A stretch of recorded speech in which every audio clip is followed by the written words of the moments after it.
Raptors are on a hot streak, and it continues with an exciting win over the Charlotte Hornets last night. Double comes in a crowd, finds a cutting Barrett, goes in and lays it up and through. This one came down to the wire with the Raptors grabbing the lead back with only 18 seconds left. Their defense would come through with 2 blocks in the final moments of the game to hang on for the 110-108 win, and they're back in action tomorrow versus the Philadelphia 76ers. Joining us now with more on the Raptors is writer and podcaster Samson Folk. Samson, I want to ask you about what's going on with the Raptors right now. We saw the Blue Jays go with the power of friendship into the World Series, and I feel like the Raptors have that same vibe going on in addition to just playing really good basketball. I think that's bang on. It's something that they've advocated for in the past seasons, even as they've lost, is that we want things to be good. There's a sense of camaraderie here. It's something that Coach Darko has. It's something he's wanted, and the talent has finally met that. They're a top 10 offense in the NBA. They're a top 10 defense in the NBA for the first time in a really long time since the championship season. And a lot of it has to do with the buy-in that they have at every single level, from the 14th guy on the roster to the number 1. And we've seen between Barnes and Barrett and Ingram them have fantastic games.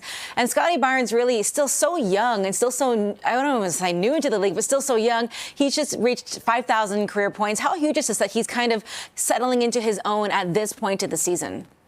Yeah, the Raptors, they haven't made it easy on him necessarily. He's kind of acquiescing to other guys who like to do other things and filling in the middle. But that's kind of what makes him so special as a player, is his ability to do so many things. It's not just the 5,000 points, but how many rebounds he gets, how many steals, how many blocks, how many assists.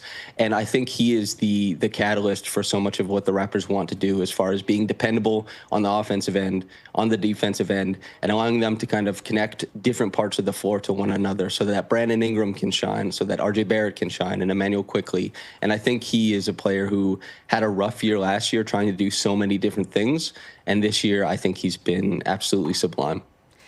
Heading into the rest of the week, the rest of the games, what are you feeling? I know, obviously, it is truly a team effort when it comes to what they're putting out on the court, but we saw Ingram have a huge game. You saw Darko go crazy at the end. They have that celebration where they hand that big chain to each other. But what do you think the key is moving forward to continuing this streak, whether it's a 9, 10, 11-game winning streak, or we're just kind of going back and forth heading into the next week or two?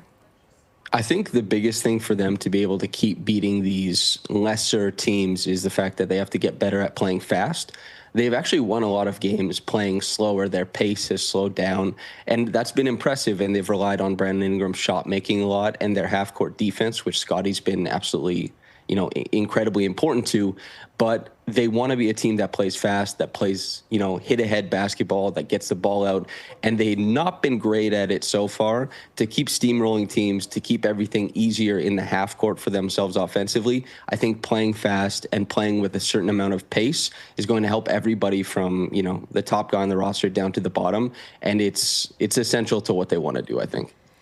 You really feel this sense of camaraderie with this team, and I think you see that in the celebration. You saw them doing the conga line together before the game the other day. They're really seeming to enjoy each other's company. Do you think that's part of the magic with this team, as well as obviously they're performing on the court, but they seem to really gel when they're off the court in practice and just spending time together?